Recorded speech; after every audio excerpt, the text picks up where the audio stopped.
guys, Chris here, aka Bricknit, and in today's video we're taking a look at this, which is by far the biggest LEGO set I've ever reviewed on the channel, which is the new Diagon Alley set. That is why I am in a room with a little bit more echo, because this is my dining room, because this would not fit on my current build table. So what I'm going to do is I'm going to take each section of this up to the build room and show you in more detail. Okay, so first up on the list is Ollivanders Wand Shop and Scribbulus. Now, a lot of people are excited to see this shop. It's pretty cool. So this one, when you're building, it comes with Hermione and Ollivander himself. So let's look at Ollivander first. And he is a really cool minifigure. He is different to the one that we had in the micro builder Diagon Alley, which is quite nice. At least he is a different figure. But he's pretty cool. He has no printed leg pieces, sadly. It does come with this new wand case, which is completely new to this set. I'm sure this will be coming in lots of new sets in the future, but it's quite nice to get it as a new piece for now. And then it just has this tile piece that goes on top to have the wand stored. Really nice minifigure though. I really like his hairstyle, and I think he is pretty cool all around. And he does have a second facial print as well, which is pretty cool. So this guy does have two printed faces. Pretty nice. Then next we just have another Hermione Granger, the smaller one. She's pretty nice though, pretty standard figure nowadays. There we go, she has two facial expressions, one scared and one normal. So I'm pretty sure this is just a repeat of a previous one that we've had before, but pretty nice to get them in the set nonetheless. Okay, so as you can see from the actual building itself, Ollivanders Wand Shop is way bigger than the Scribbulus one, but that's quite nice. I think they do look pretty similar to what they actually do look like in the movie itself. So you have Hedwig here flying, which is really cool. He's holding one of the newspaper pieces, which I think is really nice. I really like how they've done these bay windows. I think they look really cool. There are lots and lots of stickers on this build, which is just the way it goes, sadly, for these kind of sets. We also get two other owls there as well, just on top of the roof, so you get 3 in total, which is pretty nice to see. Always nice to get extra owls and animals in sets. But if we turn the build around, you can then see the bottom here of Scribbulus. Lots of nice pieces used there to create the kind of quills and things. I think that looks really cool. And then upstairs is just a small living quarters, which is quite nice. But again, that's a sticker on the couch. Then over here we have the bottom of Ollivanders with the balcony in which Draco and his father are on at some point. But it's really nicely built. You can see all the what are supposed to be wand cases all along the side with some nice builds in the back.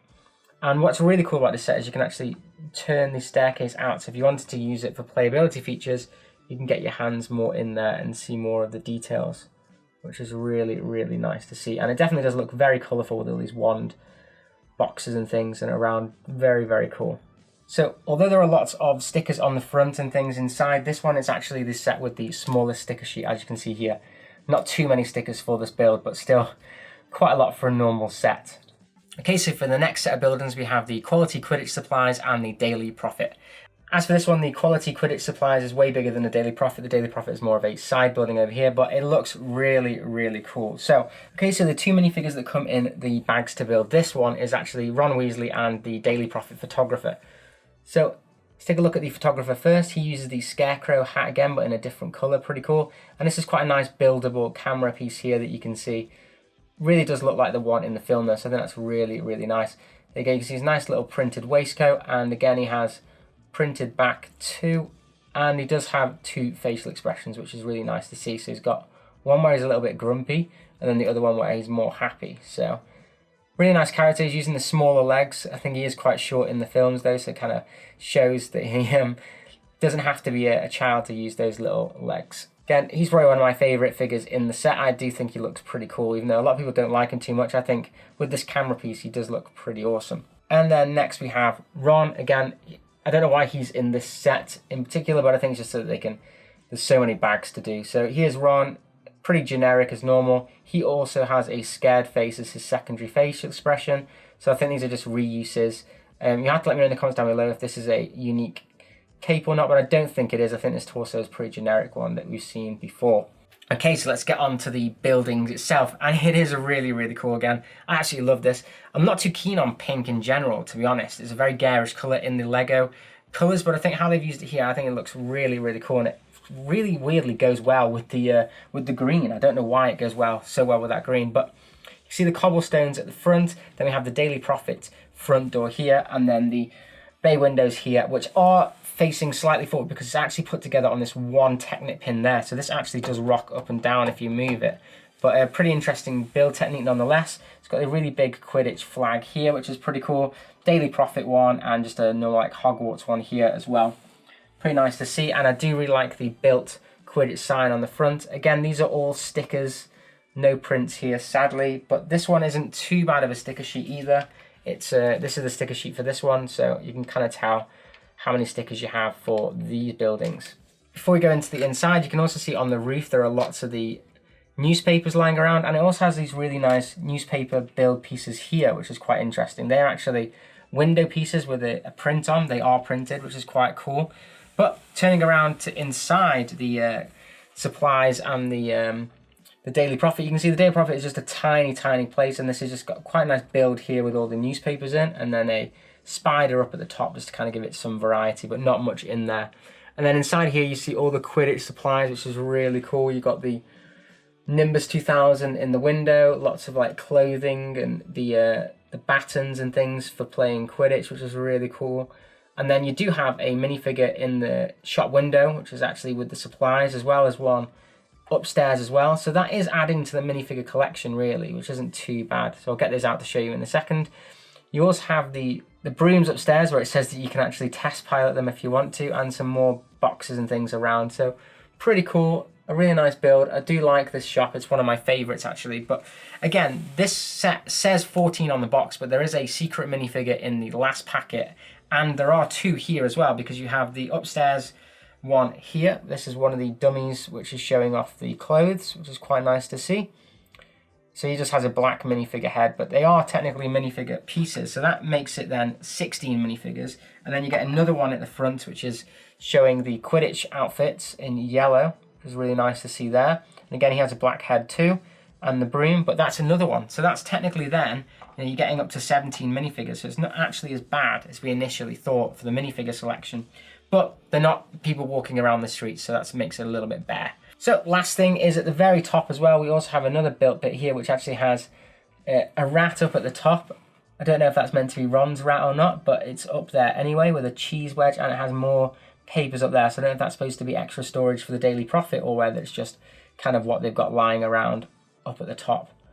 But there we go, lots of nice little builds in this, and it does look really cool. Okay, next we have Flourish and Blotts. Now this is obviously a bookshop and an ice cream parlour. Okay, so this one definitely has the most minifigures out of the packs, which is 5. So let's start off with the easy one with Harry Potter. So again, this is just a normal generic Harry Potter with the cloak torso on again. Just pretty standard, and he has the double face as well, one with having a messy side. Other than that, pretty normal minifigure. I think he's a pretty common one, but let me know if these are new. I'm pretty sure they're not though. Okay, next we'll go to Ginny Weasley. Now it shows Ginny holding one of these books when you build her, which is from Gilderoy Lockhart, which is also in this pack. This is actually a sticker piece, and sadly inside there is just a blank sheet as well, which is pretty annoying, but she has this nice pink top, pretty cool. Again, double facial expression, one being a sad face for some reason, but other than that, she's a pretty cool minifigure. Next we have Molly Weasley. Now this one is different to the one in the Burrows again, really nice. It does definitely look like it from the film when she goes to Diagon Alley, so that's pretty cool. She does have a double facial expression as well, which is quite nice, one with a smirk face and one with a happy face. Other than that, pretty plain and ordinary, no printing on the skirt or anything, but she does look pretty nice, and I do like this colour variant. Okay, next we'll go on to Gilderoy Lockhart. Now this is a pretty rare minifigure. We haven't had him for a long time, so it's pretty cool to be getting him. Again, that is a sticker book, which is a bit annoying, but it's okay, not too bad. He doesn't have any printed legs as usual, but he does have a printed torso piece, which is really nice. And he has this really cool cape with the yellow insides on the lilac outside. It's very Lando Calrissian style. He has a facial expression with a kind of a sweat mark going down it, which is pretty cool. And then he has a generic smirk, confident one on the other side. But other than that, he's a pretty cool minifigure and definitely a nice one to have. He's definitely one of the ones that people might be picking up this set for because he's a pretty rare minifigure. And last but not least, we have the ice cream parlour guy who's called Florean Fortescue. I think that's the right name. Let me know if I'm in the comments if I'm wrong. I'm pretty sure it's Florean to start with though. He's pretty cool. He has the new cup style there that we had from the CMF series, and the spoon as well in this nice kind of orange colour. Pretty cool. I really like his waistcoat. I think that's really awesome. And again, he has the double face, one with a happy face and one with a grumpy face. And again, he has the same hairpiece, actually, Ollivander, but it's in a darker colour. But pretty cool minifigures. So that's probably the best selection of minifigures, I think, in the bags with this one, because there's a lot rarer characters, especially with Florean and Lockhart. So they're pretty cool characters to be getting. But the set itself is pretty cool. You can see the flag here for Flourish and Blotts, which is really, really awesome. So lots of sticker pieces around the front here. Again, all the things are sticker pieces, but this set isn't too bad. Again, this one's probably the second biggest of the sticker sheets. Most of these are like books and things, and these bits here were actually the window pieces here, these like bits above the window. But very nice nonetheless, and it does look really, really cool. I love this bit here with the random chairs on the top, which is actually from the film, which is quite funny to see that. But other than that, it's all pretty simple. Some books on the outside, and these chairs actually do move as well. Just nice chair builds actually, using teeth, which is quite cool. Quite an interesting way to display chairs. Turning the set around, we'll start with the ice cream parlour first over here, and this one's really, really cool because he's got the nice ice cream set up there on the side, and he has a little living room area at the top again with an orange chair. Really, really cool. And then over here, you'll see on the bottom we have these nice built books. They aren't actually book pieces, they're built using the rounded pieces and some tiles. Quite interesting builds. And then you have a top piece here as well with lots of books up at the top. Now, this bit here actually comes out because this is where Lockhart actually goes for his signings. This is a piece that you can move out, and he's got his quill there to do all his signatures. And again, these are those built books again. Really, really cool. So there you go, you can see a closer, better look at the upstairs. And if you see how do you get to the upstairs, well, that's actually because this bit here folds down, and that's how the stairs are put away for this one, which is really, really clever. And there you go, there's lots of details up at the top with an actual printed piece there with the quill, and that's actually a print, not a sticker.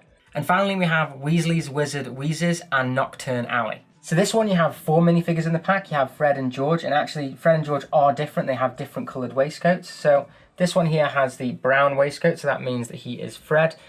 Pretty cool. They do have different faces as well. So this guy's got a jolly face on one side and then a kind of smirky face on the other. Really nicely printed. They have no side printing or anything, but they've got really nicely printed details on the waistcoats, and I just think that looks absolutely awesome. So the other one is obviously George, and here he is with a really jolly face. I really like that one. Again, the print on the torso is different because it has a different coloured waistcoat on, and again, he has a different facial expression on the back as well.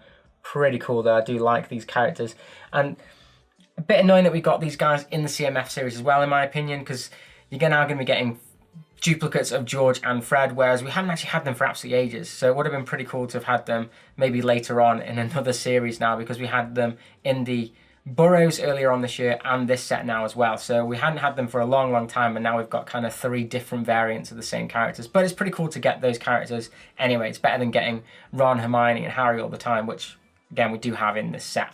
So we also get Draco. He's a pretty standard one, again with these small legs. But he's in this build because of Knockturn Alley. So apparently it says that, like father, like son, the Malfoys are most likely to be found frequently in Knockturn Alley. So that's why they put them in this one. But it's pretty nice nonetheless, and he does have a dual face expression as well. Unlike his dad, Lucius Malfoy. Although I believe this is the first time we're getting Lucius with the skin tone change. Let me know if that's wrong. I'm pretty sure, having done some of my research, this is the first time we're getting him with the normal now skin tones that they do for the Harry Potter franchise. But he has this walking cane, pretty cool, and he does have printed legs, which is quite nice. It shows kind of dark overalls. Really nice gold glimmering there, but he does have only one facial expression, and it's a pretty standard one as well. I'm pretty sure this is used in lots of sets. And actually, I reviewed the Mandalorian set yesterday, and the Scout Trooper has the exact same facial expression. So now maybe he's now an angry clone. I don't think so, but yeah, it looks like they're using the same facial expressions here. So I did think that one was I did remember seeing that one. So there we go. It's in the latest Mandalorian set. Okay, so that's the 4 figures for this building. So the building is super, super cool from the outside. You can really see this this light lilac-y colour with this bright orange. It is very, very striking. Really nice how they built this, and it actually has a little lever here you can pull to make the hat go up and down, which I think is really, really cool. And I think they have definitely kind of incorporated the shop really, really well. I really like the little alleyway as well. I think this looks really nice, and it does have this nice crooked build here as well as the kind of the sign on a crooked angle as well. Pretty cool. And it also comes with this little side build here, which I think is just like in the shop in the pictures, so nothing too amazing there. But other than that, it just has lots and lots of stickers on this set. This sticker sheet is probably the biggest one, sticker sheet D. As you can see, lots of stickers because a lot of the stuff inside is also stickered. So they didn't get any nice prints, which is a bit annoying that we didn't get some nice printed stuff which could have been used in other Harry Potter sets further down the line. Turning the building round, you can see the inside, and it just looks really, really cool. It really does resemble the Weasley shop in the movies. I think they've just done a great job with this. The staircases in particular look really higgledy-piggledy, just like the store. There's lots and lots of details, so I'll try and show you a closer up view down the bottom. See lots of things. All of it are stickers except for the hazard sign on the till. There you go, you can see the next floor there with lots of cool stuff as well, all piled up, all the junk, and the top floor there as well, with some really nice cool little minifigures as well in the top in blue, which I hadn't seen in that colour before. Okay, so this set is over 100 centimeters, so that's really, really cool if you want to display this on the shelf, because it is actually quite thin. It's just a half base plate in thickness, because that's what they're built on, is basically 4 half base plates. But if you wanted to display it in the center or on a coffee table or something, you can actually clip these apart and display them as a whole street from the other way as well. So these two bits actually clip together, so you can actually display them as a full building like this, where they actually clip perfectly together. I don't know if that can even show justice on the camera, but all of the actual roofs line up perfectly and everything. So this is actually made that it could be displayed like this. It's not just clipping them together and the roofs are all out of sync. It actually looks perfect. So that's one way you can display it, or you can actually display it the other way, so it's an actual street, where depending on which ones you want to go where, you can just put the alley together and have it so that there is an actual little alleyway like so. And it's really, really cool, and it makes it look a little bit more kind of higgledy-piggledy now, because you can see that there's kind of a streetway going through the set. So I just think that looks really, really awesome. It is a little bit close. Maybe I would add something in the middle to make the street look a little bit bigger, but kind of you can display the set however you want. I think they've really done a great job with that as designers. Okay, so what are my overall thoughts on the set? I think the set is absolutely fantastic, to be fair. It's really cool how there's different ways you can actually display the set. You can have it long, or you can have it kind of tucked together. That is absolutely brilliant. The one thing that is a little bit of a letdown is the 14 minifigures, but realistically, you're getting 2 extra minifigures as the mannequins, as well as a secret minifigure, which is what is behind this set here. So if you don't want to be spoiled with the set, turn it off now. But you also get a secret box at the end, which says Silencio 21, which I think is pretty cool, and that contains this, which is this Harry Potter stand here, which actually comes with this hidden minifigure. This one wasn't shown on the box or anywhere, so here's the 15th minifigure, then technically 2 more with the mannequins. But it comes with this really nice printed plaque piece with Hagrid there as well, and I think this is a really nice addition to this collection, making it almost like a UCS set. So that's it for another review. I really hope you liked it, and if you haven't already, please subscribe, as it definitely helps out the channel. And as always, have an absolute awesome day. If you enjoyed the vid, then if you haven't already, please like and subscribe, as it really helps out the channel. And as always, keep bricking it.